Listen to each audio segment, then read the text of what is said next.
Hello, hello, hello to our wonderful listeners. Welcome Listeners back, slash, I guess, watchers. viewers. Yeah, Yeah, we do viewers. have viewers. Yeah, we have viewers. Did um, you? you first. No, you first. Yeah, you first. You. Well, I was going to ask if you wanted to tell us about your date because I know you've had a few days now where you've just, you've been doing a little bit of self care, which we all need sometimes. But have Right. you like? Did you want to talk about the date you went on since the last time we talked? So I think that I might be getting ghosted by one that listened to the show. So I Okay. kind of feel like I need to go back and figure out because we're ahead. We record ahead from where we're airing them, but we're not that far ahead. Mhm. So I feel like maybe one of them listened to the show and potentially maybe I said something. But you know what?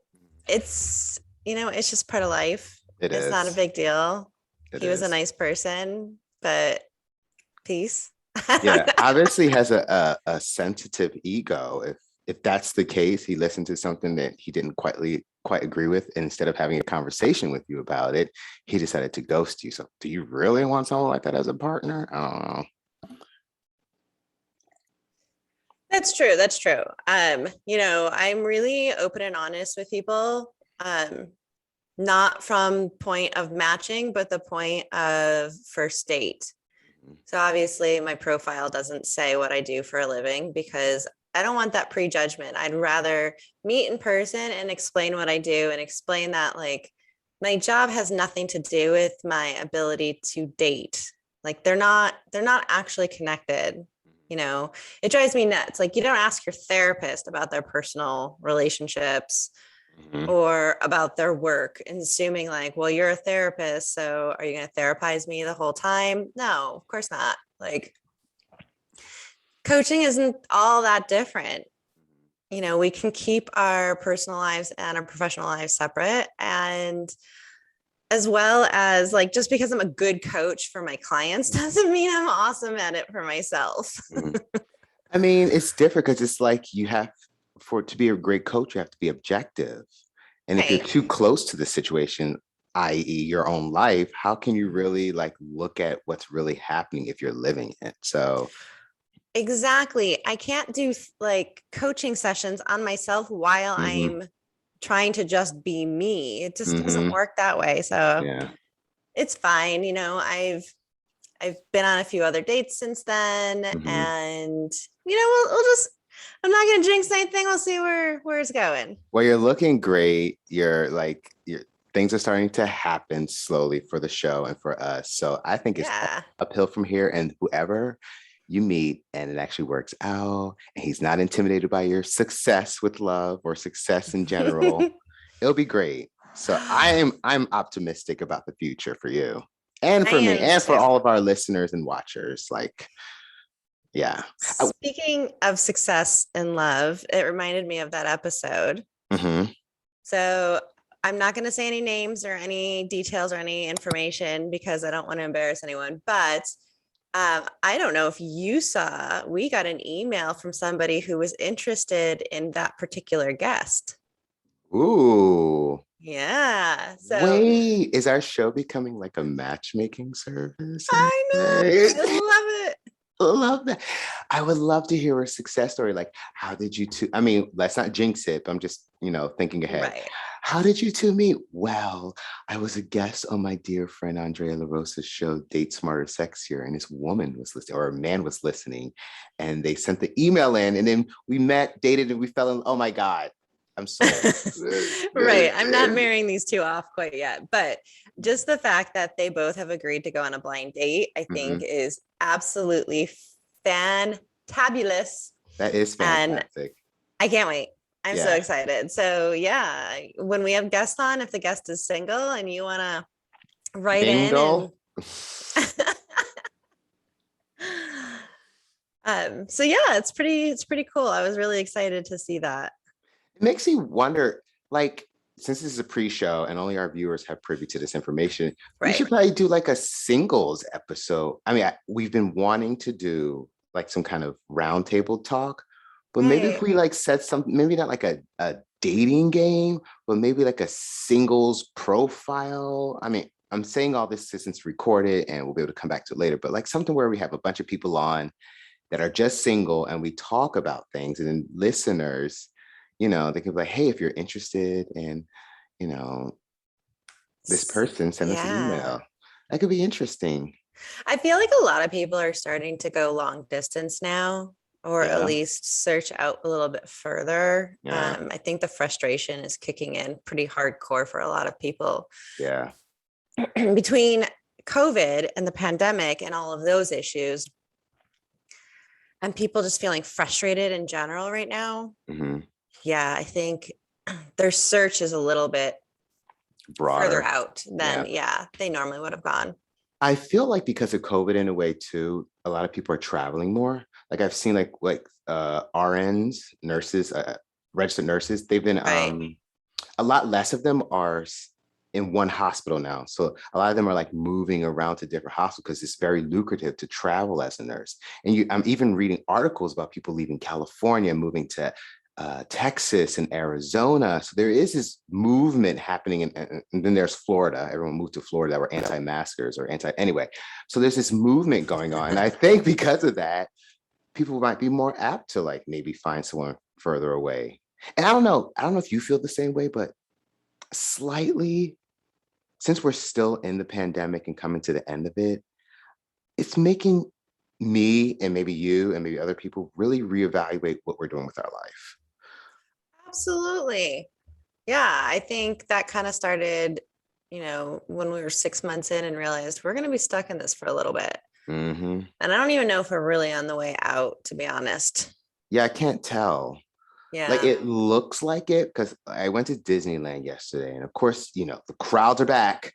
And it was fine. There's crowds of people Hmm. everywhere, and some are wearing masks. You wear masks inside, but not outside. So it visually kind of looks like things are back to normal. But then every so often, you hear people scream like, put your mask on, or something like that. Or you see the news where someone is, dying, or hospitals are being overwhelmed with new COVID patients, or you're just hearing like the new mandates that are coming out that we have to like abide by.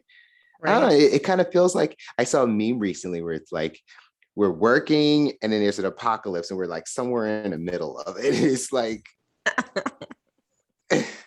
I don't We know. are in the middle of it somewhere. I don't know. And they're talking about like a third variant, but now they're talking about like we need to start thinking about booster shots. Like it's just, It's a lot all of a it sudden. I'm not is a lot. against it, but for a single person, I can't. Like, I'm thinking about my mom lately sometimes because, okay, my mom, as we all know, if you've been listening to this show, I have a troubled relationship with my mother. Not necessarily trouble, it's interesting. But she's single now, a Right. widow, and it's post COVID, and she's been married for like, 40 years to my dad. So I'm thinking, damn, like I feel like the main thing about life sometimes is having that partner that you can share this experience with and having that security and that blanket, I guess. And when you're going through all this, you don't have that person there. What kind of toll does that take on your love life and your dating? Do you become more desperate? I mean, today we're going to be talking a little bit about settling. I Hmm. almost feel like are more people now going to be settling for, you know what? On that note, should we get the show started? Yeah, let's start for our listeners. Do you mind if I just like make a coffee real quick? Absolutely not. So for No. our viewers, you guys are going to wait too, because I'm going to do the same. Yeah. So we'll be right back and we're going to get the show started. Hello, our beautiful listeners. We are so happy that you are back with us for yet another episode. I know we are coming close to the end of season one, But have no fear because you can subscribe to Patreon and you'll be able to still see us even during the break. Yeah. You could binge watch us. I love the fact that our show is basically bingeable now. Like you could just, Ooh. yeah, you can get your wine or get your joint or make a meal and just sit and watch us like any other show. Cute. Yeah, I love it. I was actually saying to my friend the other day, I think I've mentioned this in our show many, many times before, but I was obsessed growing up with the show Love Line with Dr. Drew and Adam Carolla. Watched it every single night. And you guys, I must say, this next season of our show has me super excited because we're going to be talking about the one thing that we all love to talk about, but are afraid to talk about in public, which is sex.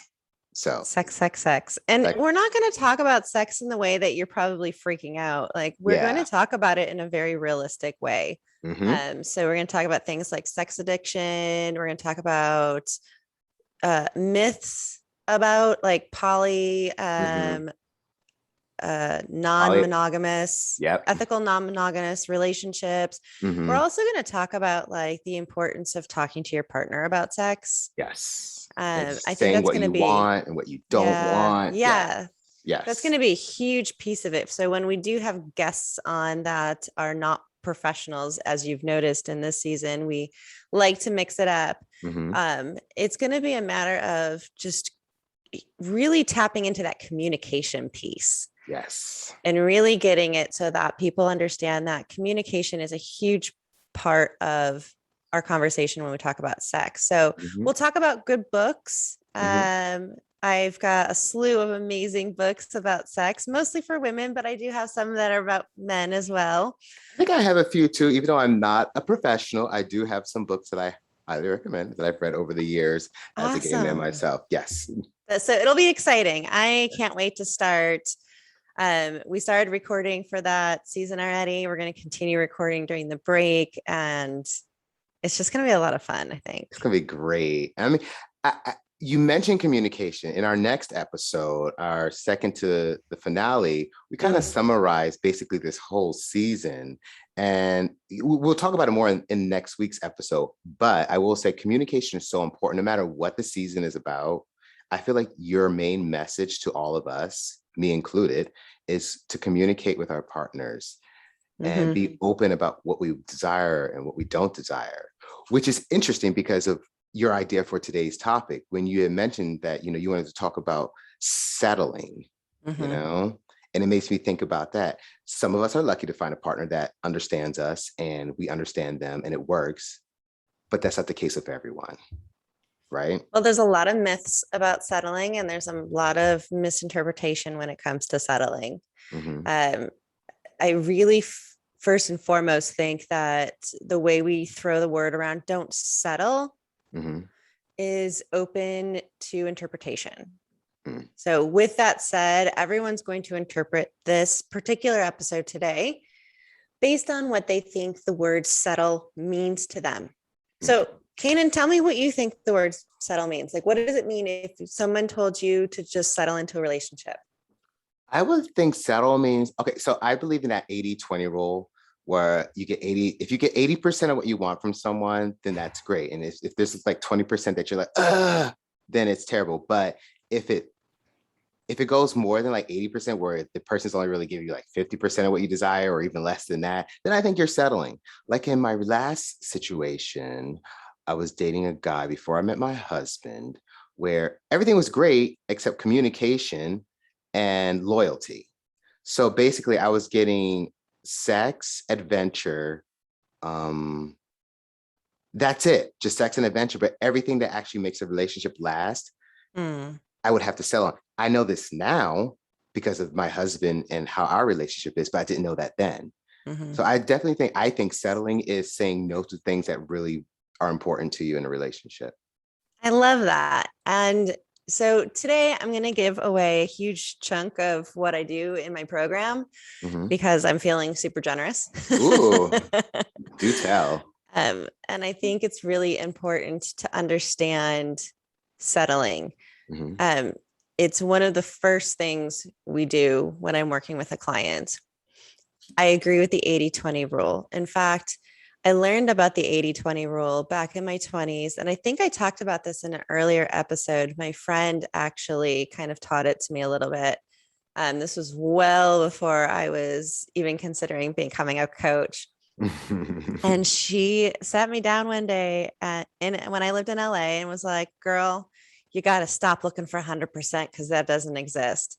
You got to go with the 80-20. And she taught me all about the 80-20. And then she also explained that sometimes you start at more of a 60-40 and work up to an 80-20. Yeah. And so when I start coaching, things that she says to me sometimes just always stick in the back of my mind. Mhm. And for years now, that's been in the back of my mind. So when I started coaching, I thought, you know what, let me do some research. Let me see how I can work this in. Mhm. And lo and behold, it is a huge piece now of my coaching program. And I'm not saying you start at 60-40 as far as settling. What you have to figure out is that 60% has to be those high values. Mm. And that's the big difference here is that you can't just say, like, well, they're good looking and they can cook and they have a good job. That should not be part of your 60. Yeah. Those are Th- superficial. that's what I was thinking when I mentioned before about like the last guy. He gave me all the superficial stuff, but not the substantial stuff. Exactly. So when you're looking at, okay, you know what? I want somebody, 80-20 should be your perfect, most ideal partner. Mm-hmm. That's perfection, Mm-hmm. 80-20. So that means sometimes you do start a little bit lower than that because compromise has to come into play and you have to find the balance in the relationship. Yeah. Relationships take work. If you're not willing to put in the work and you just want something that's super easy, stop dating. Yeah. Seriously, Honestly. masturbation is going to be your best friend for the rest of your life. Invest in some really good porn and stop dating. Because if you don't want to put in the work and the effort that it's going to take to make a relationship work, then I don't know what to tell you. Yeah. Give up. I agree because I'm not gonna lie, like I love my relationship with my husband, but it is work sometimes because there are times where there are certain things I don't necessarily agree with. Okay, like yesterday. I don't like getting wet when we go to theme parks. Like that's like my Wow. thing. I do. Sorry, I had a moment there. Let me just backtrack that, please. Okay. So like water rides, I'm not crazy about water rides. Oh, But at the exact same time, I love making my husband happy and I love seeing him smile. So yesterday we went to Disneyland and I was like, you know what? Today we'll do whatever you want to do because there's been rides there that I just will not fucking get on. I'm like, I'm not getting on that. I'm not getting on that. No, no, no, no. aw. Yeah, but yesterday I was in a mood. I'm afraid of Ferris wheels. I don't know why, but I don't like them. It's a legit fear. He got me on it twice yesterday. Uh, uh, Ooh. exactly. Because just seeing him smile makes me happy. And if it means that I have to like put up with some thrills for a few seconds, then that's fine. I feel like that's the compromise that I give in our relationship for the 80% of the stuff that he gives me, you know? Absolutely. Yeah. Oh, and the water Absolutely. thing. So I wore one of my favorite kilts yesterday, and we Uh-oh. get on. I think it's called not the Matterhorn, but it's the one where you just go down in the water. And when the girl put us in our seats, I didn't know that the first two seats you get basically drenched, not like wet, drenched. Hmm. So we get to the park. I'm like, I'm not getting on a rafting ride because I do not want to get wet. And I said that. So it happens. We don't get on that. We get on this other ride at Disneyland. I am drenched, and but I was mad for a while. Like I even like my husband was like, he tried to touch me. And I like pushed his hands away. And I even stopped talking to him for about 5 minutes. I was like, don't talk to me. I need silence for 5 minutes. But in the end, it was worth it because the relationship I have is an 80-20, not a Mhm. 60-40 or 30, whatever the case may be. He gives me so much of security and communication and love that I feel like, so what if I have to compromise in a few thrills? And so what if I have to get my favorite kilt wet? If it puts a smile on his face. So I Aw. like that you tell people if they're not willing to put in the work, then you're not going to have the relationship. I had to put in the work. I had to like bring myself back down to realize this is my relationship with someone I love. Yes. I can't get nasty with them. I can't get real mean with them. I can't insult him. Right. That's the work sometimes. Like, Yes, especially something like that example. That is a perfect example because it's something that makes you uncomfortable that you don't want to do, but it's not putting you out in any way. It's not asking you to go against your values. mm-hmm, It's not putting you in harm. mm-hmm, It's, you know what I mean? Like it really is in the scheme of things, when you look at the big picture, it is a small price to pay to keep your partner happy. yes. It's not like you do this every day. No. And that's kind of what and it's interesting because you see couples sometimes where you see there's one partner that just will not compromise on anything. It has to be their way all the time. Now, is the other person settling for a person like that there with them? Do you think? Possibly. Very, Mm, very possible. Yeah. yeah. Because I don't want to be alone. So I'm just going to keep give, give, give, give, give. And Mm, then you end up in Facebook groups like some of these divorce groups where people mm, have been married for 20, 30 years and finally found their voice. mm, And after 20 or 30 years of being in a marriage, and then you find your voice, it's really hard to get your partner on board with that, even with therapy. It really mm. is. I'm not saying it's impossible, but it's really challenging. And you've set a standard for the relationship. That's why Mhm. it's really important when you go into a relationship in the very, very beginning that you are being very authentic. You are being very true to yourself. Oh my And, God. let's be real, we don't. Hmm. We want to impress the other person. So we're on our best behavior for like the Hmm. first couple of months, which is why most breakups happen between 3 to 5 months, Yeah. because then we fall into our true self. And Patterns. Hmm. yeah, that's why a lot of dating coaches don't work as well, because I've seen from friends who've hired dating coaches, not myself, others, um, they're changing too much about the personality. They're trying to change too much. And Hmm. so you go out there and you learn all these new skills to learn how to date, and then you fall back into your old self eventually. It's so funny you say that because you made me think of this show that I used to be obsessed with in the mid 2000s, Queer Eye for the Straight Guy, Oh, yeah. or any makeover show like Jenny Jones, would she do like the female makeovers, or Oprah, any of them. What's interesting is they make the person over, they teach them these life skills.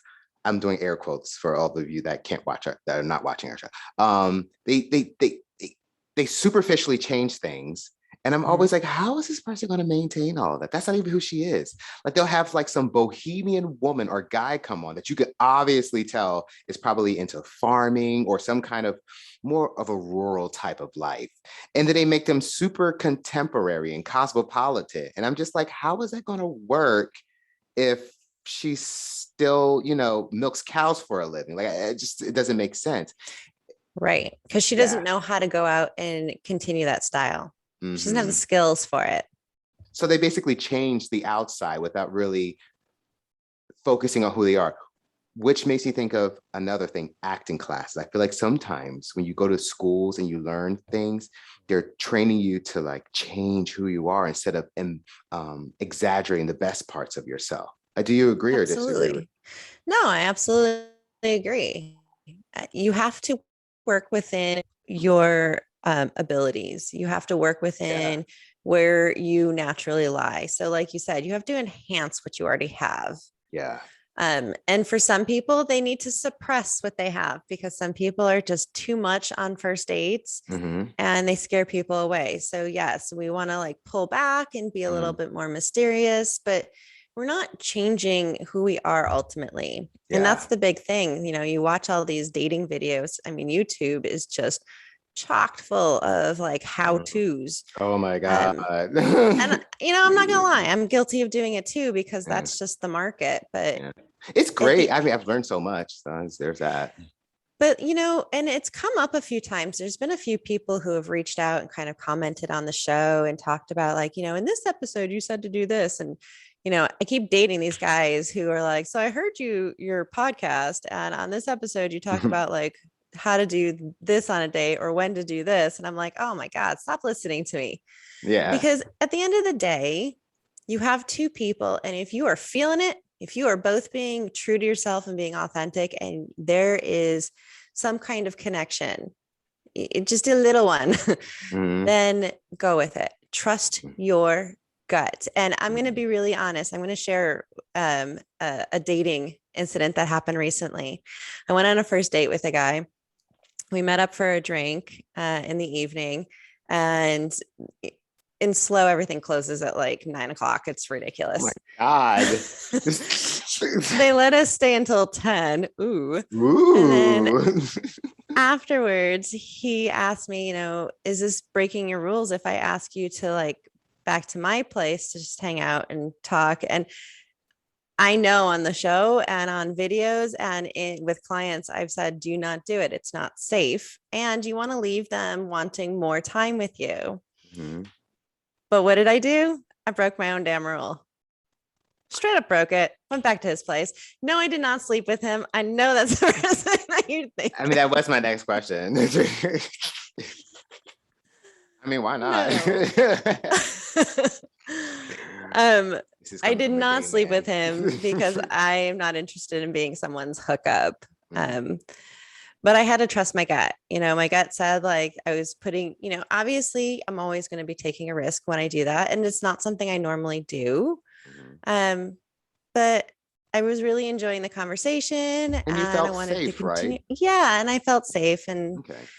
and it was fine. I left, nothing happened, nothing, Yeah. nobody But isn't that really got what their it's panties in a about? bunch. Like when people say don't, I mean, yeah, there's you want to have mystery and all that, but not going home with someone on their first date, isn't it really more about like just safety at the Oh root of yeah. it all? Because you don't want to go to someone's house and turns out he's a axe murderer or she's, a serial killer or something like that.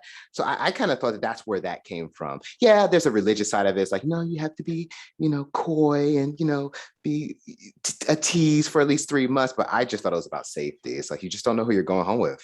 Yeah, absolutely. I would never Yeah. tell anyone. I would never tell anyone on the show to ever do that because Yeah. you don't know who you're going home with. You don't know what's going to happen. And as a female, Hmm. we run the risk constantly of I could potentially be raped Hmm. or murdered.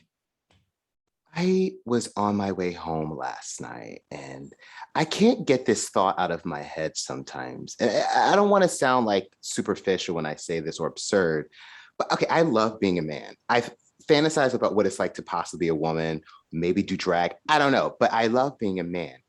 But I feel bad some days because I feel like me loving myself as a man is at the expense of all of the freedom sometimes that I feel like the other gender has. Like I was reading Mm, some article and this woman was saying, uh, I never felt comfortable taking pictures in hijabs because this is not who I am. And then she shows a picture of herself without one on. And it made me think like, wow, no matter where you are in this world, no matter what color, what race, if you're a female or identify as a female, you're here and the men are here. And it kind of bothers me on a daily fucking basis that to think that my sister or even my mother or I don't have any female cousins, or my niece, who are both very attractive young women, have this layer that they have to constantly worry about. I have never been out on a first date with a guy and I've gone home with them and was worried, oh, what if he kills me? Like it's unsettling in a way to know that no matter where you are on this planet Earth, unless you're a woman with a lot of fucking money, there's that fear that's constantly there, like that nagging thing on in the back of your head at all times. I just wanted to say that. I'm sorry. even a woman with a lot of money, You think even so? with a woman who is well trained, strong, it doesn't matter. Like it sucks. Men are just naturally built stronger than we are. That and if I can make an observation, I was in line at one of these rides, and I'm no okay. So most of the people that go to Disneyland are white. Nothing against white people, nothing against anyone. But this is more about an observation about the newer generation of parents raising their kids. So I'm seeing these young, white boys just running all over the place, hopping in bushes, climbing up things and climbing down things. And the parents have no control over these young men and some of the girls too. And I'm sitting there like, wow, can you imagine going your whole life no one being able to control you. And Oof. like you grow up as an adult and you go out on dates and you never had that control before. And now you're meeting people. And then even something as simple as like, and I'm okay. I'm ranting now. Let's It's change. okay. It's okay. Everybody Is loves it- listening to your rants, I'm sure. no, it's just it's been so much lately. It's just it's so prevalent in our culture. I know. I know. So, yes, when we have a generation growing up with no rules, how are we supposed to instill in the young boys about what is appropriate and what is not appropriate? But you Yeah, know what? I think for the most part, there's a lot of people out there that are doing their best with their kids and yeah, are teaching them at a young age and are teaching their girls as well, yeah, to speak up more. And I think that's a big piece of it too, is that, as girls, I know we've kind of digressed, but it is an important conversation, for women to know from a young age to speak up. So I was raised in a family where I was told all the time, speak up, speak up, speak up. And I knew that if I was in a situation that I couldn't handle something, that I could go to my parents, no questions asked. Well, my dad mm, might shoot him, yeah. but Italian father. and my mother might stab him. Yeah. So my only But fear was that my parents would go to prison for me. But yeah. no, but for real, like I knew that if I was ever in a situation that I didn't feel like I could get out of, I could go to my parents and they might be upset, but they would protect me first and foremost. And not everyone has that. So I'm hoping that, this next generation is being raised with that with parents that are raising them to say, like, come to us no matter what, speak up for yourself, it's okay, feel empowered, not just women but men too, men to be Yeah. empowered too. I was over listening to this young guy. I was on set the other day working, and this young black guy was like, man, because he was talking to this other guy, and the guy said he has a sister. And the one guy says to him, I bet you're lucky in relationships because I have like all brothers. And let me tell you, I had to learn the hard way how to work with women because I had no women in my life. So I'm out here, I've gone through so many girls now to learn the things that you probably already know. And it's interesting that you say speak up. I almost feel like there needs to be like this earthly conversation about experiences in general because so many people just don't know. And it reminds me of the topic of our show, settling. And this thought came into my head. You say you have to be your authentic self, right? In order to have a successful relationship, to even get close to getting 80-20 of what you want. And it made me think of people like people who go through a transition later in life, whether they're transgender or Mhm. people who are maybe not as religious as their partner was when they met them. And then Mm. they finally, after 20, 30 years, they're like, you know what? I've never been this person. And I don't know if I can do this any longer. I want a divorce. I feel like those two, or even like someone that's later in life says, I'm really a man or I'm really a woman or whatever the case may be, they could have saved 20, 30 years of stress, sadness, and putting other people through what they're going through emotionally on the inside if they were authentic from the beginning. So Right. this is a hot topic in a way, but in a way, is that person settling in the beginning for like some kind of security instead of being fully authentic? Oh, I think so. We had a guest on. I don't think he'll care if we bring up his name. When we had Rick on, Mm-hmm. um, I'm hoping people were able to read his book, even if you've never experienced anything. I've never experienced anything like what he's gone through because I'm not gay. Mm-hmm. And I didn't have to live in a lie because of family, because of society. Mm-hmm. When you're in that kind of situation, think about it. If he had come out right away, if he had been able to come out, if he tried a couple times when he was younger and he kind of went back in the closet. If he had, he would have never had the life experiences and he would have never had the girls. That is true. That So is true. sometimes Our paths are for a reason. Mhm. We have lessons in life we have to learn, and we grow and we change as we age. Hopefully, we grow and we change. So sometimes that happens. We Mhm. can't prevent everything by being this authentic self, air quote, authentic self, because sometimes we don't know that we're not being authentic, or we don't realize that we haven't actually figured out who we are quite yet. So Mhm. there's nothing you can do about that. Mhm. But as far as settling in a relationship, it's a matter of being able to speak up and really know what you value. So, Mhm. like I said before, in my program with clients, what we do is we sit down and I make them list out all of the things they want in a relationship. Everything from looks to personality to Mhm. behaviors to values, morals, the whole shebang. Mhm. And then they do an 80-20 list. So then they go through and they start crossing things off. And we work on pulling from that 80-20 list the things that are most valued to them. And that is the key. So, yes, while people are like, oh my God, I really like this guy or gal, but they're not exactly who I'm looking for. Okay. So then their friends come in, and this happens a lot with women. I'm not sure about men, but women especially, and their girlfriends come in and say, girl, don't settle, Mhm. get what you want. So, okay, let's explain this. Let's start here. When we Guys talk don't about, settle. Go ahead. Sorry. I know, right? I didn't think it was the same.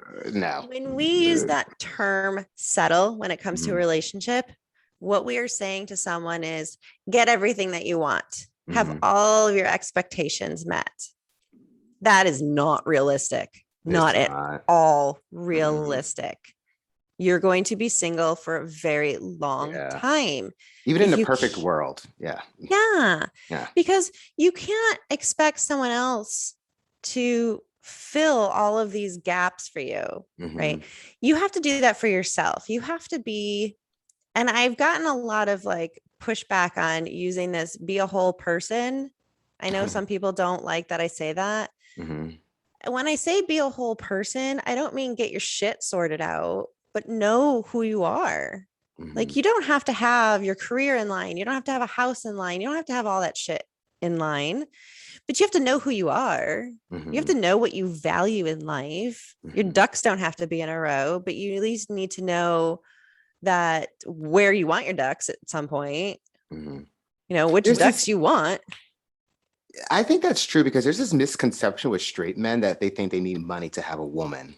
Mm-hmm. Like this guy was like, yeah, man, I'm probably gonna be single until I stack this cash. I'm like, do you want a prostitute or a wife? Like, I don't quite understand. Like, where do you think that comes from? But why do you? Society has taught men that you have to be the provider. And, it's funny that you bring that up because we did an episode. I don't remember if it was last episode or two episodes answering your questions. Mhm. And I brought up something that came up in the Facebook group, and I had misunderstood what her question was. Mhm. And she listened to the episode, and then she reached out to me and said, well, I think you kind of misunderstood still. So my bad. I'm very sorry about that. Mhm. It was still a really good topic. Mhm. I think what she was talking about is do men still really believe that they have to be the provider? And yes, I Yes. think society is still teaching men that you have to be the provider, and that women who are very ambitious and very successful, I hear it from a lot of women, they really struggle with relationships with men because men don't know where they're needed. If she Mhm. doesn't need me to be the provider to take care of her, then what do I do? They just feel like a penis then. Right. Yeah. They don't feel needed. And a lot of that, we're not going to get too far down that rabbit hole, but like a lot of that has to do with the fact that women have to sit in a lot of masculine energy all day Mhm. long when they're that ambitious, if they're CEOs, if they're presidents of companies, Yeah. if they're entrepreneurs, whatever they are, if they're just trying to better their career, they have to Mm-hmm. sit in all that masculine energy all day, because that is the only way that you're going to have that drive to get to that point. What they forget is when they come home, they need to come back into their feminine energy. Mm-hmm. That's all you need. It's not about your career. It's not about how much money you bring home. Most men will not be intimidated if you make more money, if you can come to the relationship in your feminine energy, Mm-hmm. and they can be allowed to have that masculinity. I agree. I mean, you're the expert in all this, but I can see where, because men, I feel like are in a way simpler than people give them credit for. Like they have these egos, and I'm speaking from my own perspective. They have like these egos, and that you kind of need to like boost up every so often. And if you don't, everything you just said is exactly what's going to happen. They start to feel like they're not adding any value to the life, because historically men have been the hunters and gatherers, well, blah blah blah blah, they have gone out taking care of the family, blah blah blah blah blah. Now we're in a modern world where other people, women, okay, not other people, women are getting more opportunities than ever before.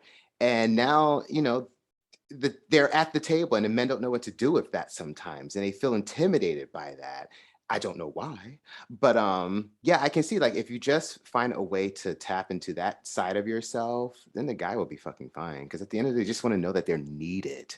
They're like, Right. honestly, this is going to sound shitty to some of you listening, and I don't mean to offend men, but we're like puppies.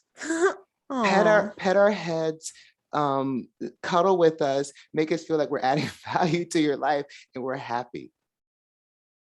I do that is think a women are some of the smartest creatures on planet Earth, honestly, at the end of the fucking day. So well, shit, I agree. But I think that's a great analogy though, too. It's funny because a lot of guys will put a puppy or a dog of some sort in their dating profiles, even if it's not mm-hmm. their dog, just because. But there's that correlation of like, look, you like puppies. I'm like the puppy. Just pet me and love me and tell me I'm wonderful. Honestly, I mean, I don't know if this is a secret, but that's how I keep my husband happy. I just make sure I'm affectionate. I tell him how much I value him. And it's just sincere. I'm not like saying this stuff for an ulterior motive, Right.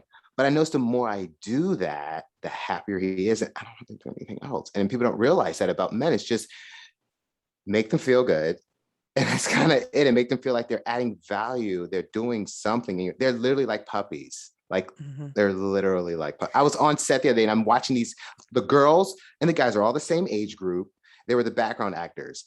The girls are like, more professional, acting like they're at work. Meanwhile, all the guys are like doing flips and jumping here and these are grown ass men. I'm like, they're literally like fucking puppies. I'm watching white boys just doing cartwheels off the wall. I'm just like, what the fuck is happening? They're at work.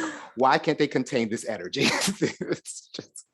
It's too much sometimes. But yeah, Well, they're showing off too. I know. But that's the thing. That's how simple men are sometimes. It's a show. And Mhm. if you buy into the show, that's it. Right.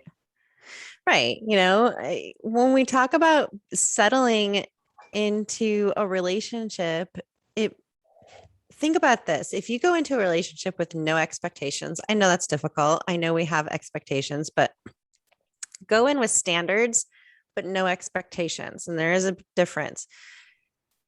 Then if you don't have expectations, you're not settling. You're getting everything your expectations are being. Repeat everything you just said. Did I freeze? Yeah. Shit. We're Okay, good. we'll have to make note of I'll this. write down this time, but repeat everything you just said. You're clear now. So think of it this way. If you are going into a relationship with expectations, if you get rid of all of those expectations, not standards, Mm-hmm. standards are different, but if you let go of all of your expectations and you have zero expectations, then you cannot be settling, because settling means that you're not getting everything you want. Mm-hmm. When we settle, we are not getting everything we want in a relationship. And what we want are those expectations to be met. Mm-hmm. I agree. So before I met my husband, I said to myself, okay, I've been dating a lot of guys. There, some are winners, a lot of them are losers. Not whatever. Um, this Not time, good fits for you. yeah, not good fits for me. This time around, I don't want the pressure of wanting to have a relationship with someone. Like, I didn't have any expectations. I was like, I'm not expecting him to have be like me, act like me, or anything. I just want to see what the fuck happens. That's it.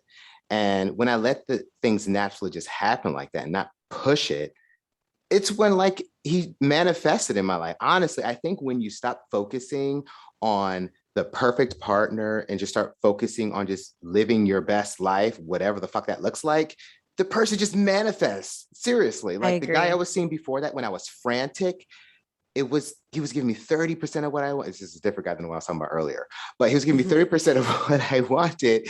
And I was like, I can't be with this person. I can't because I don't feel good about myself. But then once I Mhm. started to like detach myself from having to be in a relationship and started exploring and getting into my hobbies, then my husband manifested. I mean, he was there because he was someone I was talking to casually. There was no pressure of having a relationship. Like to this day, I'm surprised that we are together because of how we started. Like there was no pressure at all. Like we had no plans on meeting. We were just talking as friends. That's it. And then we met and then things just took off from there. But I will say this, even though we were talking casually, once we made the plan to meet, we met. It wasn't no like texting back and forth, back and forth, back and forth for a long time, like Right. some people do with dating apps. That's what we said in one of our other episodes. Just meet. Just meet. But yeah, I felt like I didn't settle for because I didn't have like a whole laundry list of expectations. And actually, when things started to show themselves in our relationship, I was like, oh wow, okay, I've kind of desired having this in the past. I didn't think it'll actually happen. So then I had to deal with that shift, actually getting what you want from the least Right. place you expected it. So yeah. Yeah, absolutely. I mean, you just said it. You didn't have expectations and you ended up getting what you wanted. I think a secret or a trick to do, and maybe some of you listeners know this and have done this, and maybe some of you haven't, but try this often. And I don't like, again, maybe men do this. Actually, I think they do, but let's just say humans in general. Mhm. You fantasize about that perfect relationship. You close your eyes and you fantasize about what he or she might look like, what you might do together. And that's where you're living. You're living in this fantasy of what could be, right? Mhm. Instead of living in that fantasy and imagining in your head what it could look like, instead bring it down into your heart and try and feel. Mm. So, what does it feel like? Stop thinking about what they look like. Stop thinking about what you're doing together because it's all in the head, right? Mhm. You can't you can't attract a perfect partner when you're stuck in your head. What does it feel like? So if you close your eyes and you just tap into what it feels like. Every time an image comes into your head, push it out because you want to see what it feels like. Does it feel joyful? Is it exciting? Does it make you horny? Does it feel powerful? Like, what does it feel like to you? And then stick to that. Stick to how it feels, how a healthy relationship would make you feel. I guarantee you, you're going to end up attracting that person. They may not look the way you thought they would look. They may not fit into all those expectations that you thought you had for someone. They're going to surprise you. But which is more important at the end of the day when you have a healthy relationship? Someone that looks like they fit all the boxes or someone who makes you really excited about being together? Yeah. I love that that's this whole this should actually be in a preview if you're doing for the show because everything you just said is what I'm trying to get to. And it's not just my relationship. Like I do feel like I manifest my relationship because I was focused on a feeling before I met my husband. I want to feel this way. I don't want to feel that way like I felt in other relationships, but I definitely want to feel this way. And I do feel the way that I wanted to feel in my relationship. But it's not just relationships what you're talking about. It's your whole life. It's like Right. if you want the perfect love, you got to feel what it feels like, if you want the perfect career, because that's where I feel like I have a block. I don't want to like pivot the conversation, but I know that in order for me to have the things that I want professionally, I need to feel what it feels like. So I'm so glad you're Right. saying that. It's like it's about every part of your life. You have to feel it.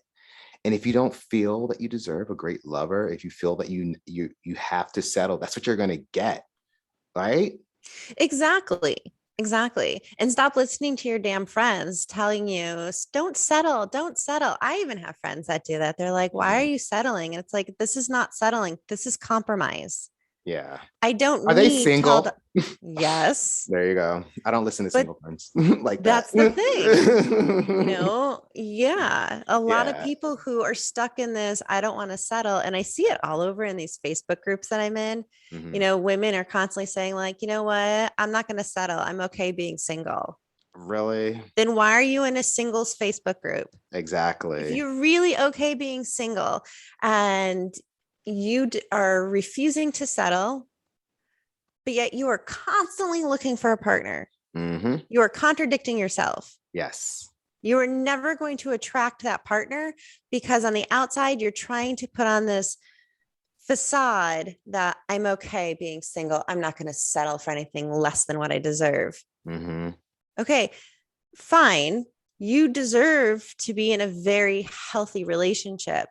So attract that fucking relationship. Sorry for Exactly. swearing, but I know I don't swear very often on here, but like I do. it's frustrating. Yeah.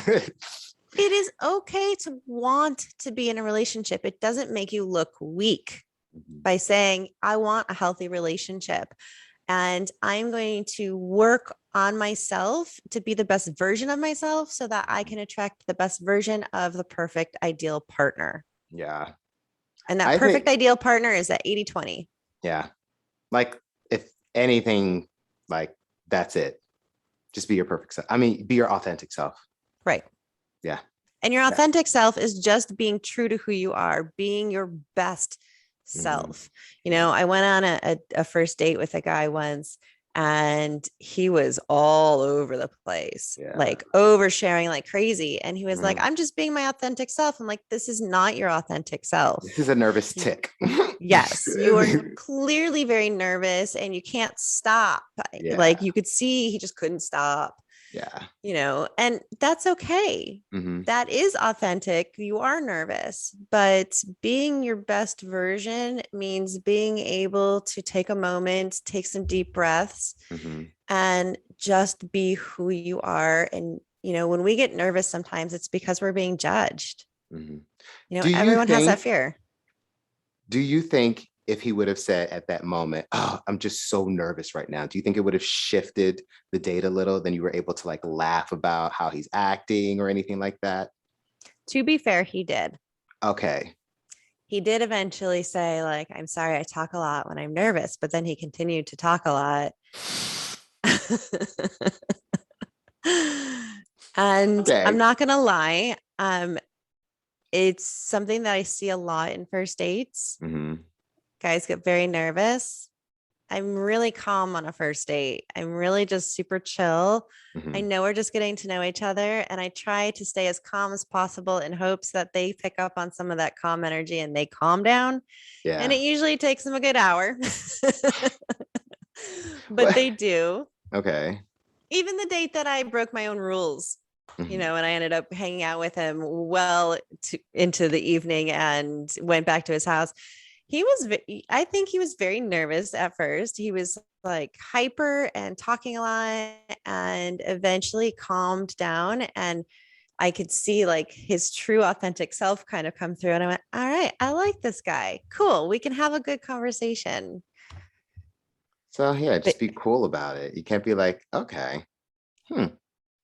But okay. Yeah. Mm. No, so it's just yeah, you just have my brain working so much of everything you've been saying. It's like I'm listening to you and I'm like having like aha moments about my own life in certain areas. Like when you just said just now, just be cool, just calm down. Like I'm like having flashbacks, like all the auditions that I've been on where I'm like this nervous, frantic mess. And at the end of the day, no matter what it is you want in life, if you can inject a level or some coolness or calmness in your demeanor, things can go in your favor. It's that Right. frantic energy that kind of pushes people away.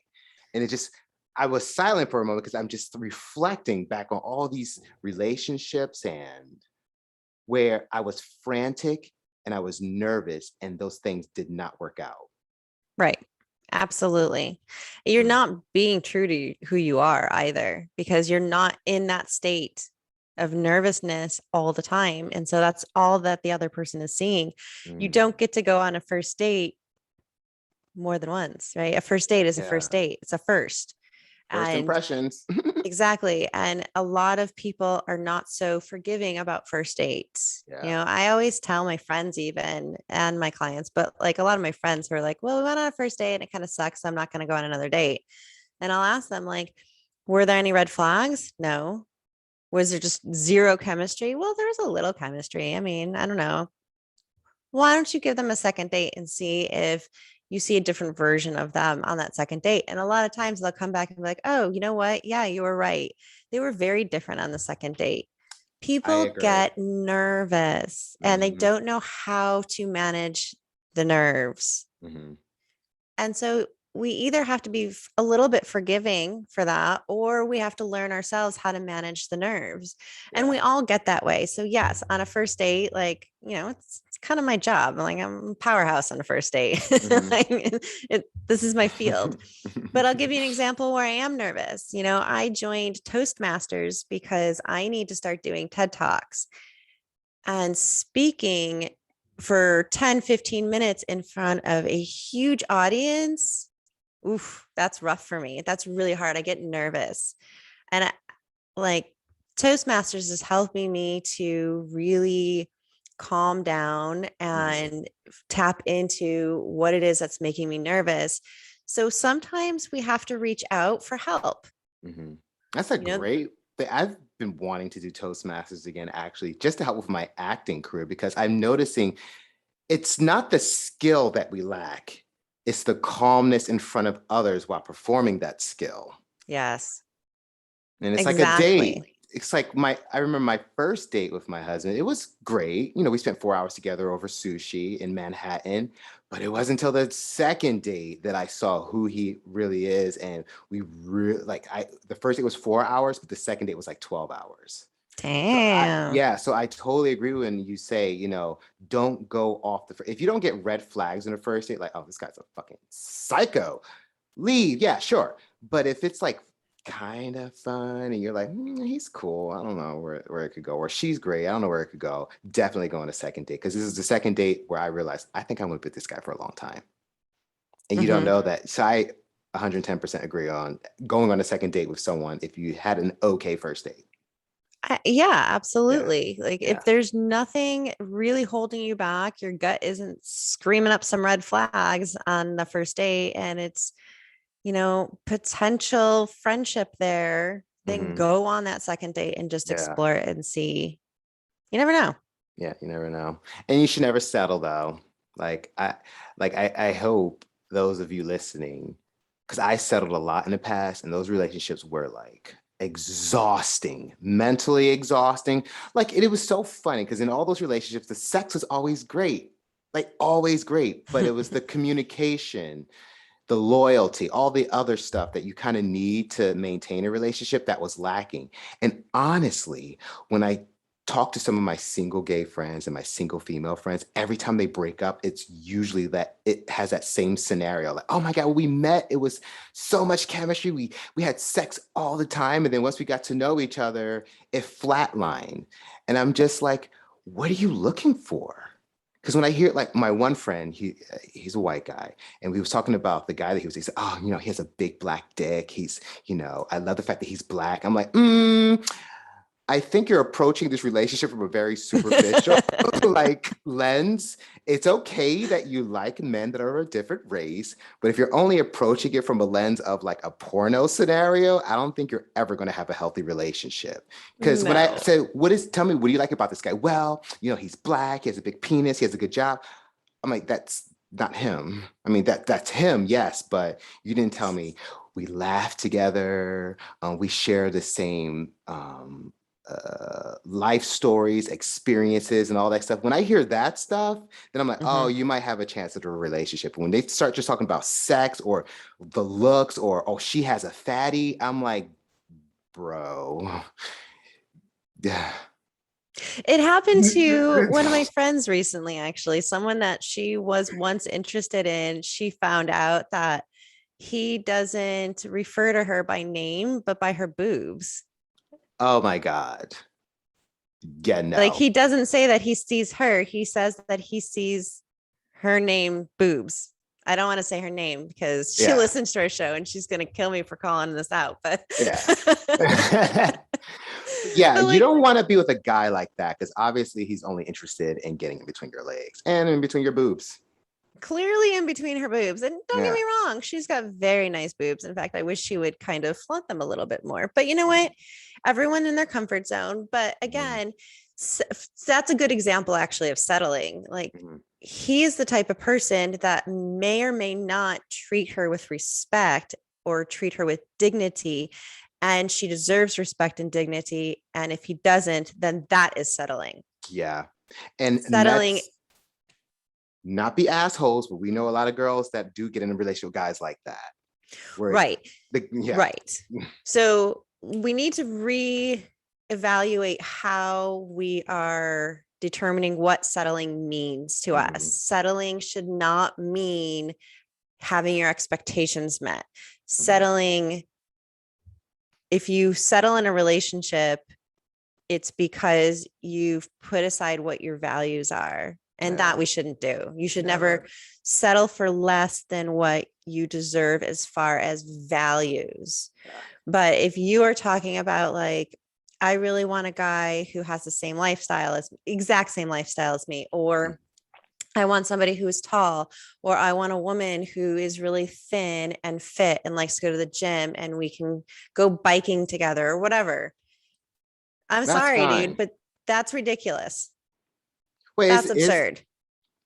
I mean, Yes, that should not be that definition of settling of like, I won't settle for anyone because she's not thin enough or he's not tall enough. oh, okay, I get what That's you mean. Okay, yeah. that's not going to sustain a long-term relationship. Now, if you're saying I won't settle because I don't feel respected or we don't share the same values when it Yeah. comes to family or Mhm, religion, then mhm, that is going to be a problem in your relationship and that's going to mhm. be unhealthy. So yes, then in that case, don't settle. Of course Yeah. not. Or even people who end up in relationships who are clearly into monogamy, but then they end up dating someone that's into open relationships just so they can have a Oh relationship. God, that happens a lot. Yeah. Like A if you're a lot. monogamous person, do not marry or date someone that's clearly fluid about sexuality and very open to having, because I've seen way too many relationships end, Mhm. honestly, where one partner just wanted to be closed and the other's like, no, I want to have fun. Let's go have fun.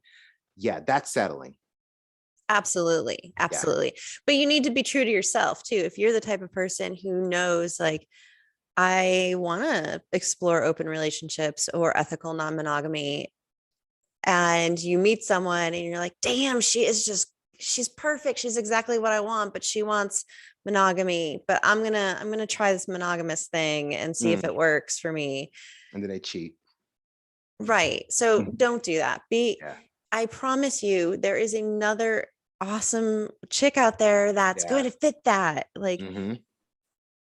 or start exploring inward and seeing, is monogamy important to you? Is it you just want to explore it? Or are you the type of person who says, no, you know what? I really want a monogamous relationship. Hmm. So you have to know who you are first Yeah. and foremost and what you Yeah. really, really want Yeah. and what you really desire out of a relationship. And then that you can't change. Yeah. This has been such a great episode. I think this is actually one of our best, believe it or not. Ooh, do you? Yeah, I think, yeah. yeah. I feel like there's been a few moments we've today, and I hope those of you listening, you may re-listen to, because I know I'm going to re-listen. This like 3 or 4 episodes I re-listened to, because there's just so many great little nuggets in them. But this one, wow, I like the core of this message that it's about authenticity, which is the entire season and communication, but I feel like none of us will have healthy anything if we don't acknowledge who we are and just be ourselves and not settle for a narrative that people are putting on us instead of writing Right. our own narrative. Like we can have the life we want if we have the courage to go after it. Absolutely. This is probably the first time actually that I've given actual pieces out of my program and Well, you like have a put them out there. great, yeah. Well, honestly, you have a great program. And those of you listening, you want to help. Andrea has helped me in my own. I've been doing this show with you for what, 5, 6 months. Mhm. And honestly, there's certain things in my relationship now that I look at through a different lens. Aw. And it's helped me with communication. It's actually helped me be more affectionate with my husband. I feel like yesterday I haven't been as affectionate as I've ever been. And I think it's because of our show. It's helping me look at what I have.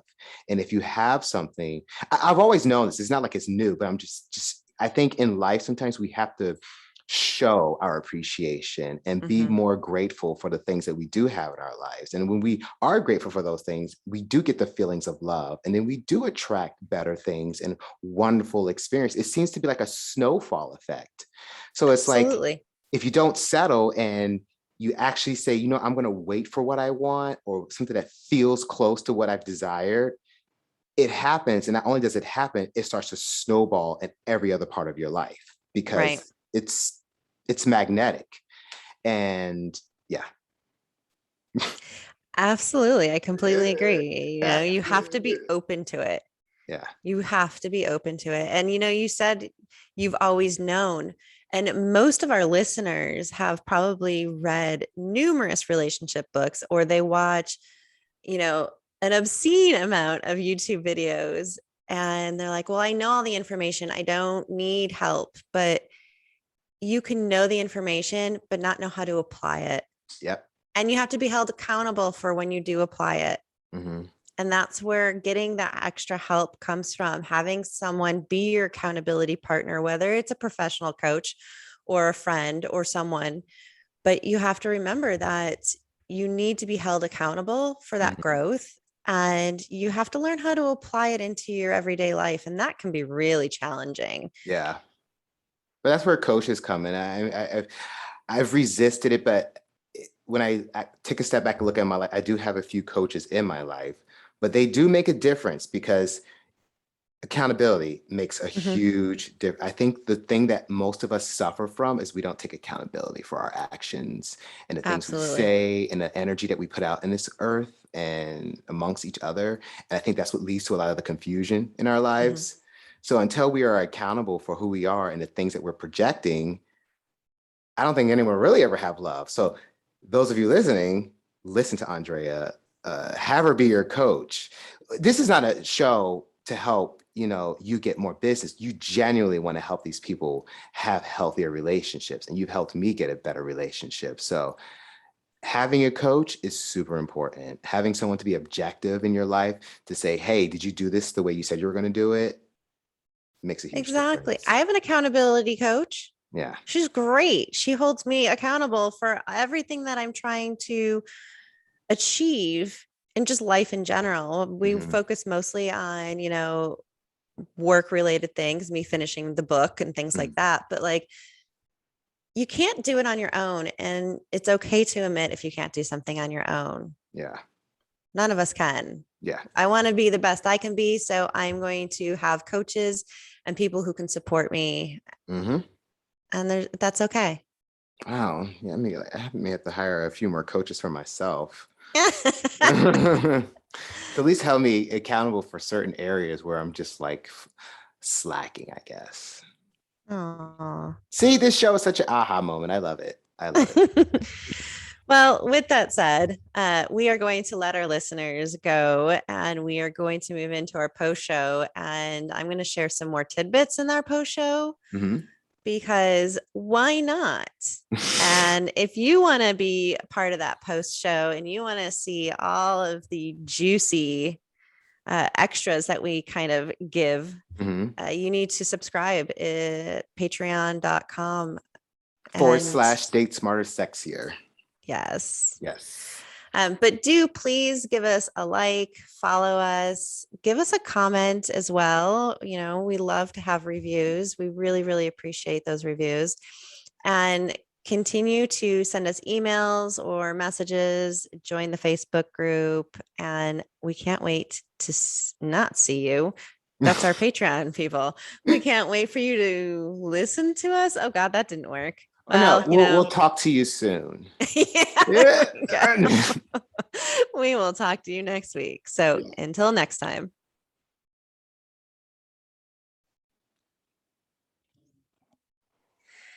Yay, post show. Hey, post show. Cheers. I got this. Cheers. I went to this thing. I don't know if you ever get out to Vegas. There's this place in Las Vegas called this cup is from this place called Omega Mart. So Area 15. It's like this psychedelic experience. And this Omega Mart was like this supermarket. And when you would go into things, it turns into like this whole different type of world. And it's like these huge rooms with like these graphics on the walls that like are video. It was, if anyone of you are ever in Vegas, I highly recommend Meow Wolf is the place that does these art things, but this one is specifically called Area 15 and it is in Vegas. Take a date there or take your boyfriend, your girlfriend, whoever. You guys are going to have a fucking blast. It is amazing. It's $50 a person, just so you know. Just so you know. I mean, it almost sounded just like a perfect commercial right there. Yeah. Maybe you should do commercials. I have a voiceover reel. Voiceover work is slightly, I don't know how to get into it yet. Let's just put it like that. I think I've been so focused on just getting my name out there as just an actor, public figure, to hopefully maybe that can pivot into some things. But yeah, let's do a commercial. I definitely think you could do voiceover work. Most of our feedback, the first thing I always hear from someone, when someone says, "Oh my God, listen to your podcast." I'm like, "Great. What'd you think of it?" Man, Kanan's voice. And I'm like, okay, cool. I know everybody loves his damn voice. I have what about the content? Funny thing. I'm kind of weird about my voice because sometimes if I'm excited, I tend to sound high pitched and more, I guess, effeminate. Because I was anyway. I went to church, and I'm glad this is the post show because I don't tell anyone this as outside in the public. I went to church with Michael B. Jordan, and I remember the last thing he said to me is, "Dude, your voice," and I'm like, "What? No," but I don't know. My voice has never been my thing. I guess as a gay Black man, everyone would tease me growing up because my voice would give away that I was gay or something. I've been like ashamed to speak or like talk up because I don't know. I digress. I don't know. Like, that's the one thing I always hear from everyone is your voice. It's just so captivating. So interesting. I'm not gonna lie. I just find it very interesting. That's the one thing that's been really consistent with every time someone gives any kind of feedback about, "Oh yeah, I listened to your show." The first thing that comes out of their mouth is Kanan's voice. Oh my God. Shit. Do I have $1 million voice? I don't know. We got to figure out how to market this shit. I know. I could be like Dick Clark or something and start announcing the New Year's Eve or some shit like that. Ooh, I could see that. Someone told me I should be. I think it was you that told me I should try to like think about being a host. Yes. I'm so married to the idea of being a film actor, though. And it's not to be a star. That's not my objective. I love movies. And I would love to be a part of that. And I feel like in Hollywood, they're so superficial sometimes. And what I mean by this is if you are in one lane, they cannot see you in another lane. Like, right. This is how we get typecast. Yes. And I've noticed that most hosts, not most, a lot of the hosts are actors, but they can't get out of the hosting world. And you see them try to do acting and it just doesn't fucking work. So my main thing for me is I'm trying to figure out what it is that I'm fucking missing to be able to tap into that and be a film actor. But if, at some point I get a hosting gig and someone's like, "Kenny, we're going to pay you $40,000 an episode to like host this show," I may have to just shut the fuck up and be a host because Neil Patrick Harris can do it. Why can't I? You would be a great host. I could definitely see you hosting some shows. Like your presence is like on par. Like you're pleasant to look at. So there's that. And then I think your we're both pleasant to look personality. at. Huh? When you said TED Talk, I think we're both pleasant to look at. When you said TED Talk earlier, I said yes. I can so wait. You know the pose with the female, like with the arms folded with their hands like this. I so see you like in a billboard like that. Come see my TED Talk. You got it. um, yeah, yeah, that's the goal. Yeah. I'm glad we're But doing this together, you me know. too. Me too. It's Um, the second probably most often feedback that I hear from people is, wow, you guys have such great chemistry. It sounds like you guys have been working together for years. How long have you been doing this? Since May. yeah, I literally just met her. Mhm. Yeah. It's just funny. So yeah, Yeah. I mean, maybe even our viewers don't realize, but like Mhm. we haven't known each other for very long. Mm-mm.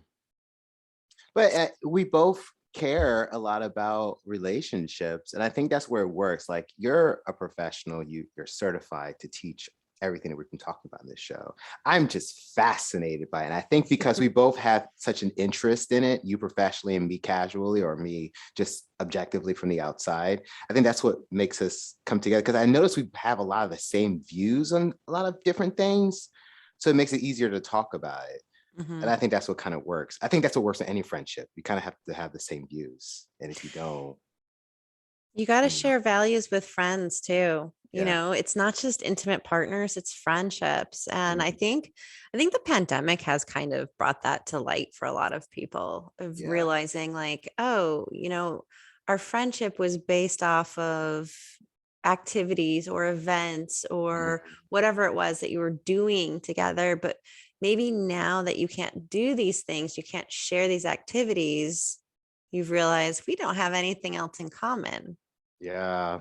I had that you know revelation of a few friends that prior to the pandemic, we were going here, going there, doing this, doing that. And since then, I'm like, I've seen them maybe once, but yeah, Mhm. I think we've all learned in this last 18 months.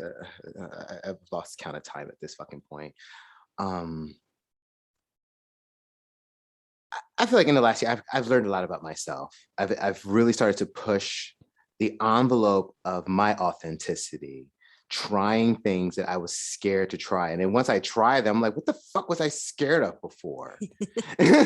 Even yesterday when I got on those rides with my husband, I was like, why was I scared of this Ferris wheel? Because it actually ended up being a somewhat fun experience being that high Aw. up. So I'm like, which is what I love about my husband. Like there are things in our relationship so far that honestly I would not do on my own.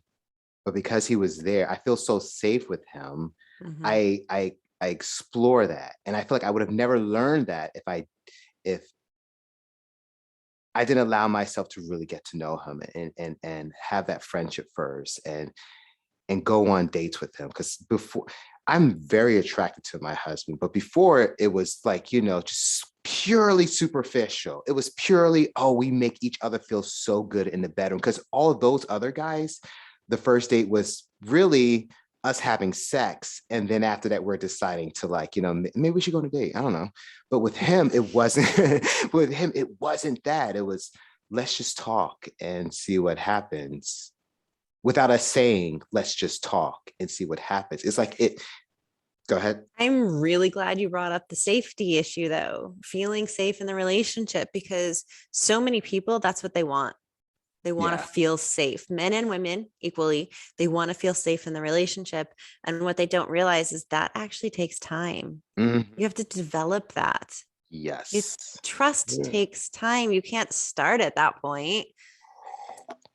How long do you think it took you guys to get to that point of having that trust?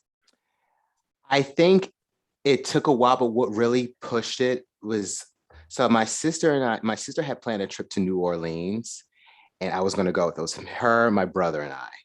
And at the last minute, no, I forget. Okay, anyway, somehow my now husband ended up on that trip. So we were dating for maybe 60 days at that point. And then we took this long trip together where we, and I think going on vacation, honestly, is especially early in a relationship, you learn a lot. Like you learn how they pack, learn how organized or not organized they are. You learn whether they're an adventurous person or a really safe person but I think it was after our first trip, I kind of saw myself with him for a longer time because you know, he's like a yin to my yang. We both like to travel. We both like to explore things and have fun. We both enjoy food. We both enjoy day drinking. So the safety kind of came from us having a lot of things in common. I mean, we don't have everything. There's some things that he's into. I'm just like, no. But I think the safety came was when I realized we have enough in common that even in a downtime when we're quiet, I know that's enough. Like I know that he'll always be there for me if I need someone. And that didn't really show its face at the top, but it slowly started to show more and more that we started to do things. Yeah. Right. That's the thing. I think, and I think age plays a big part in that too. As we age, we want things to fall in line faster. Yeah. Because we're feeling pressure of time. Yeah. So we want to force everything to happen at a much faster pace. And you can't. You have to remind yourself to take a step back and let it go slowly.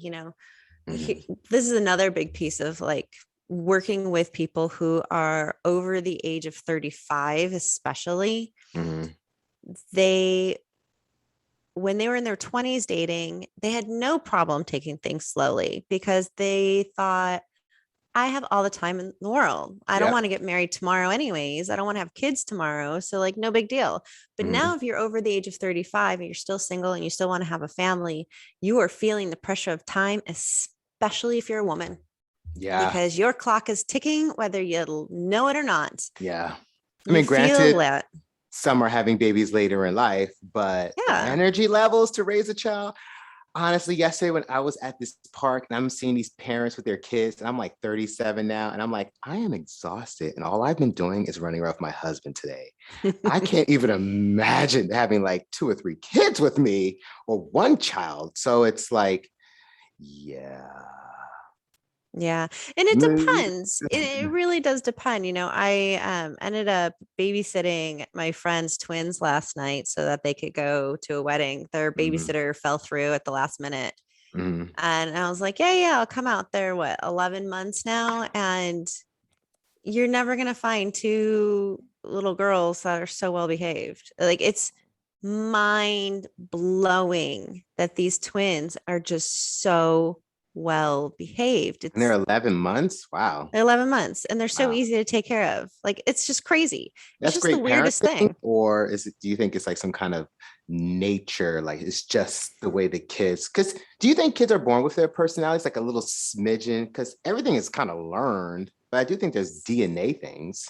They are definitely born with their personalities and they have very different personalities and they're very strong-willed in different ways. However, because their parents are so calm with them and they don't cater to every whim, every little cry, they've learned, okay, these are the boundaries. Mom and dad have boundaries set up for us already, and they're very consistent about it. Wow. I wish more kids had boundaries.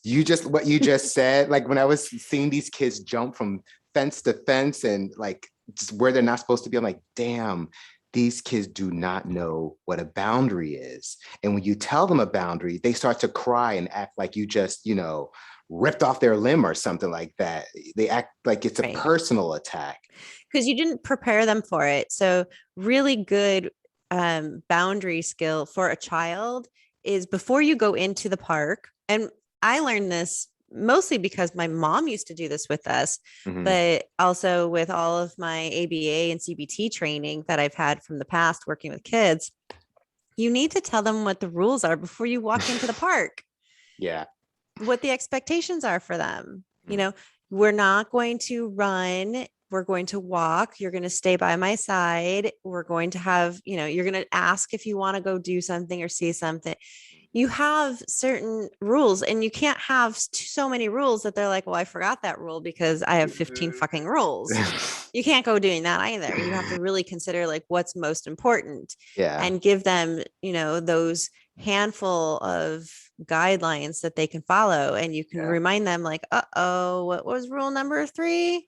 Oh yeah, not to climb on things. Yeah. So what should we do? Not Yeah. climb on things. But you have to be able to talk to them like humans Yeah. instead of get down from there. You shouldn't Yeah. be doing that. I know when I see the way some of these parents react to their kids, and I'm just like, that's just gonna make them worse. Like Yes. you are training, you are creating a future monster. Yes. And I'm sorry to say this about some of your parenting skills out there, you guys, but if your kids are running all over the fucking place and if you can't control them, God bless their partner if they're able to have one in the future, because you're creating a person that is going to be someone that you can't talk to, you can't compromise with, you can't ask anything of, because they only want it their way. And if they don't have it their way, they are going to put up a tantrum. And it seems like a lot of kids are being raised like that these days because I don't know, you don't have to have a certificate to have a kid. Anyone can have a kid.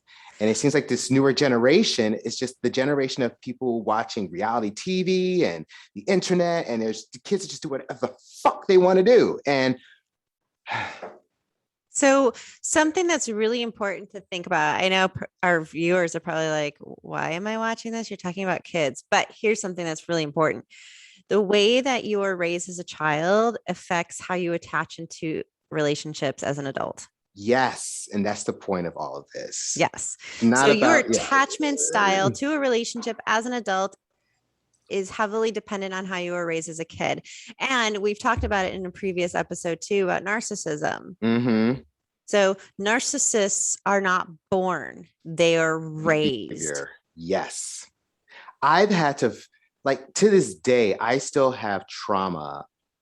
It's probably a strong word, but it feels like it. To this day, I still have trauma from certain things that I went through as a child in my communication efforts with my mom. And in hindsight, when I think back on all my past relationships, they had a lot of the same characteristics that were negative in her relationship with my dad that I kind of now I've had to fight against because I've seen it so much. Like growing up, I saw a relationship where one partner was constantly abusive of the other partner. So I thought that's how relationships were, you know? And if we weren't fighting, then there's something wrong with this relationship. But now as I've grown, I'm like, you know what? That was an unhealthy example of how a relationship should be. And I feel like that's what's happening, you know? Mm-hmm. I feel bad for the kids because it's like their parents don't know. And if you don't know something, you can't really teach it to your kids. That's where I feel bad. It's just like, it's like the blind leading the blind. And if we're creating a future generation of more blind people, everyone can't listen to Date Smarter, Sexier and then find their authentic self and not settle. But it makes me a little sad that people are not getting these skills and these coping mechanisms or social habits to be able to have healthy relationships, because we're so stuck in our vacuums and we're not able to like even listen to other people because we don't have boundaries. Mm-hmm. The only boundary I have is you're not giving me what I want and I'm going to torture you because of it, you know? I don't know. Yeah, it's tough. I'm not trying to say that like if you let your kid run amok, you're a bad parent by any means. Like I know that being a parent in general, whether you're a good parent or a bad parent, takes a lot of work, and no one can really truly prepare you for the day in and the day out of being a parent. I understand that, and I completely respect being a parent. And I don't have kids, so this is coming from someone who's single and doesn't have kids, so take my feelings with a grain of salt, but yeah. But at the same time, sitting down and really thinking about what are you teaching, what values are you instilling in your kids at a young age? What are you teaching them? And knowing that you do the best that you can do. My parents were not perfect. My mom and I recently had a conversation about it, actually. They were not perfect. They are much better she's a much better grandparent than she is parent, Yeah. because she kind of learned from raising us Hmm. and was able to do better with the grandkids. And that's fair. That happens to a lot of people. Yeah. However, with that said, I am still a secure attachment style. So Hmm. if I'm looking at, my attachment styles, and I suggest everyone takes the quiz for figure out what their attachment style is, because let me tell you, if you are an anxious or avoidant attachment style, or anxious avoidant, which is even worse, you want to do the work to become secure if you Yeah. want to have a healthy relationship. Uh, but I'm a secure attachment style because even though, I was a terror as a teenager, my parents didn't do the right thing all the time. There were times where people probably judged them and were like, get control over your daughter already. Hmm. But there were other areas in life that they were really good about making sure that I felt secure and I felt loved and I felt wanted and I felt heard and yada, yada. So those are important to understand the difference between, like, okay, there's a moment where I just can't control my kid. And there are moments where my kid doesn't feel wanted or Yeah. loved. I definitely there's a different, like, I like that you pointed it out. Like, there's a difference between your kid being completely rambunctious and then having moments where they're just out of control. I think every teenager has a rebellious stage if they're allowed to fully embrace who they are. If you're not, then that's going to manifest in other fucking ways that's not even Right. for this show. But I think what we're trying to say is that if you're raising a child with no boundaries, yes, you can express yourself. Yes, you can be authentic. But if they're doing whatever the fuck they want to do 24/7, no one checks them on anything, no Right. accountability, they're going to become a future adult that is going to end up in a relationship with someone where there's no accountability, there's no boundaries, and they're going to raise kids who are going to have no accountability and no boundaries. It's just going to continue to spiral and keep going generation after generation after generation. And it's sad because the key to happiness, I feel sometimes, and maybe you feel the same way, is everything we say in the show, just figuring out how to be authentically yourself without causing terror on the rest of the world. Being able to communicate without being aggressive, all the, Right.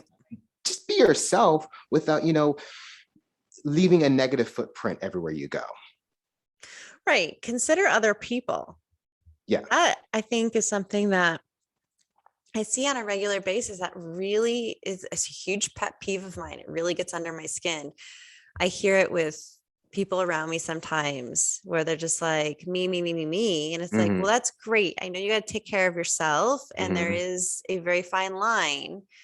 But what about when your me, me, me, me, me self care Hmm. starts to negatively impact other people? Then that's not Yeah. self care. Yeah. You can't call that self care. If you're negatively impacting someone else, that is not Hmm. self care. That's being kind of reckless. Exactly. It's like the example of the open relationship with someone in a relationship with someone that's monogamous. You can be thinking like, oh, I'm getting at them, just getting my rocks off, I'm taking care of myself, this is what I want. But at the same time, the person that desires a monogamous relationship is probably sitting at home crying, drinking a whole bottle of wine, thinking, what have I done? Why have I made this decision? Why am I allowing this to happen? So while the other person is satisfied and having a great fucking time in life, the other person is suffering, and that's the lack of empathy for another Exactly. human being. Yeah. Right, right. Yeah. And being a good communicator means being an empathetic listener. Hmm. And that, I think, is a huge struggle for a lot of people. I can't tell you how many times I've done calls with potential clients, and they're like, yeah, yeah, yeah, I need help. And I'm like, great. Well, part of it is learning how to communicate effectively, and effective communication doesn't mean talking. It means knowing when to listen, understanding body language, and being an empathetic listener. And they're like, yeah, I do that. I'm like, you're an empathetic listener? I Not with doubt that it. response. I absolutely doubt it, Yeah. because we all can do better. I can Mhm. do better. I can do better. I'm not great at it either. I Yeah. catch myself sometimes in the moment where I'm like, shut up, Andrea. No, me too. Yes, this girl just complimented me on my kilt, and I get socially awkward with strangers sometimes, especially if I'm sitting there like just pulling these like random things out of my head to talk about. I'm just like, oh God, how do I end this fucking conversation without seeming like an asshole? So I think we all have our things that we have to work through when it comes to communication. It's just knowing what areas to put most of the focus on. Yeah, definitely. And like, I don't want to be that person who's like, you think you're an empathetic listener? What do you think an empathetic listener is? Like, Mhm. that's very condescending and that's not really my style. But Yeah. in my head, I'm kind of thinking like, do you really? Yeah. You really know what that Yeah. is? Yeah. Some people don't listen and they don't realize that they don't listen. Right. Right. They're waiting for their turn to talk. Mhm. That is not an empathetic listener. Sometimes that's an issue with my husband. Like, I'm like, do you hear the words that are coming out of my mouth into your ears? Like, I feel like you're just waiting so you can say your response. And I feel like too many people are like that sometimes. Like, I know the perfect thing to say, but you're not listening to me at all. You didn't Right. hear how I felt. You didn't hear like the logistics of everything I'm explaining to you. All you're waiting for is your chance to speak. I do it too. So I We all understand it. do. Are you Yeah. kidding me? Yeah, Yeah. absolutely. We all do it. Yeah. But yeah, being aware of it though is a Is, whole yeah. new ball game. Yeah. You have the awareness and you can know I'm waiting to say my piece, but that means that I'm not listening. Yeah, exactly. And I do it a This, lot. I mhm, do it too. I mhm. do it on first dates sometimes where I'm just like, don't want like there to be a lull in the conversation with certain people. And I'm just like waiting for that opportunity. And I realize I'm not actually listening to anything he's saying. I'm just waiting for the next break for me to speak. And I'm like, okay, this isn't, yeah, we got to reset. Yeah, that's like good acting too. Like you could tell they say you could tell a bad actor when they're, you could say it, you can see that they're waiting to say their lines. And that's not how we are in life. That's not how you want people to be, where they're just like waiting to give a response. We should be fully engaged in the experience and just listening. I've actually had to practice listening. And I feel like the show helps me out with that a lot of times because sometimes I have to stop and I have to listen to what the other person is saying and fully take it in. And because of that, I get to have these aha moments. I get to have moments of clarity. Oh, I didn't think about it like that way before. And I think that's where you've helped me in my relationship because I'm listening to the words that are coming out of your mouth. And I think Mhm. that can improve any relationship. It's just listening because we're telling people what we want all the time. It's just so many of us just refuse to like take it in. It goes over our head, you know?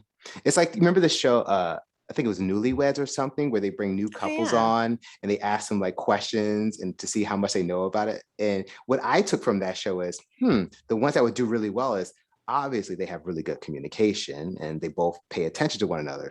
But then the others that don't do so well, I'm like, "Oop, they're not listening to each other at all, I wonder at what all." happened with that show.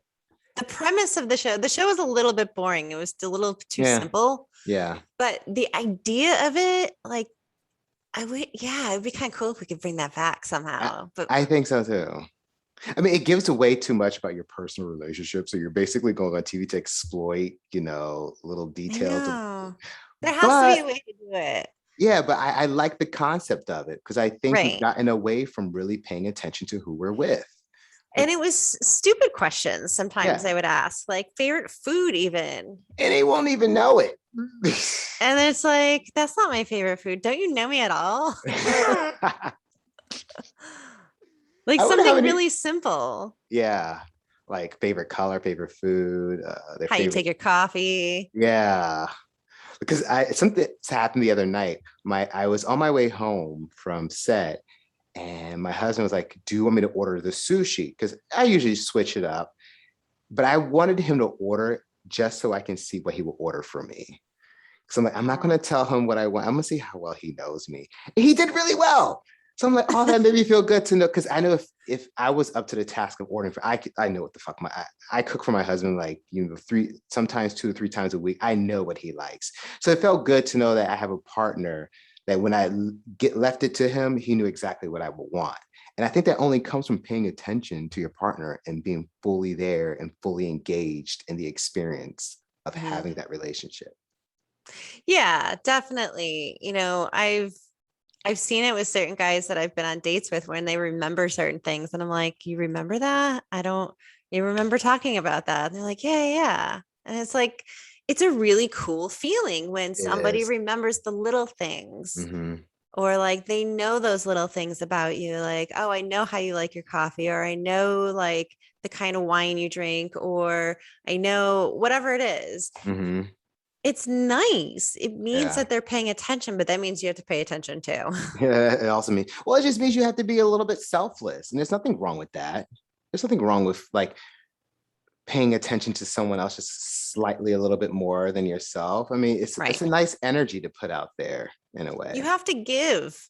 Yeah, The more you give into a relationship, the more you will receive out of the relationship. I agree. And if you are giving and you're not receiving anything in return, then it's not a healthy relationship. That is definitely not an 80-20. Right. Because people try and think like, I'm going to withhold, so that that forces the person to give, but it forces them to compete and withhold as well. And then you Hmm. have two people who are constantly withholding, Hmm. whether it's sex or love or intimacy or affection or whatever it is. But a lot of times I see that people are like, you know what? I'm not getting what I need from him. So I'm going to withhold so that he's going to want me more. That is not how this works. Yeah, no, that The sounds more you unhealthy. give, then they'll want to give. And then that will happen. And if that's not happening and you're giving and giving and giving, and they're Hmm. still down here, Hmm. it's not a healthy relationship. Yeah, there should definitely be a compounding effect happening because Yeah. there's kind of a law to that. But yeah, I mean, certain things are come down to science. And I love how in this our show, in a way, we're almost backing up the science behind dating, what healthy dating and healthy relationships. Like Hmm. it is possible for all of us to have it. It just takes a little bit of work, a little bit of knowledge, and a little bit of accountability. Yeah, Yeah. for sure. Yeah. Well, on that note, I know. Good time to end our post show. I yeah. think we went pretty long for our post show, so you're welcome. Just kidding. Yeah. I was just told my husband because he's laying in bed. I said, oh, well, I'll probably just be another 15, 20 minutes, but we actually went almost 40 minutes. It's I awesome. know. Oof. Yeah. Yeah. Wow. With that said, we appreciate you guys subscribing to us and watching us and contributing as well, because hopefully you are somehow reaching out and letting us know what you think Yeah. and sharing your thoughts with us. And we can definitely cover, any kind of topics that you want us to cover. Yeah, I love getting viewer and listener topics. Actually, now before we go, this is officially our last episode of season 1 that we're recording together. Yeah, even though there's a couple more episodes for you guys to see, we recorded them out of order. And so this is actually the last one that we are recording. So it For, feels very final, but for you guys, it's not, because you still yeah. have more. Yeah. But yeah, I'm looking forward to next season for sure. Me too. Me too. I think it's Yeah. going to be really exciting. And like we said before, we're going to record some tips and some information in the middle of the season, between the season break, Mhm. for you guys to be able to still see, and that should be fun. Yeah. We'll just throw up some short little 20-30 minute episodes of just us Mhm. talking about some random stuff. That'd be fun. I'm looking forward to that. It's like a Yeah, little, that'll be cool. little like spontaneous conversation. Yeah, Yeah, I a like that. thought of the day. So if you guys have anything that you would like us to cover during that break, let us know and Hmm. we'll talk about it. Yeah, for sure. Yeah, cool. All right. Well, until next Bye, y'all. time.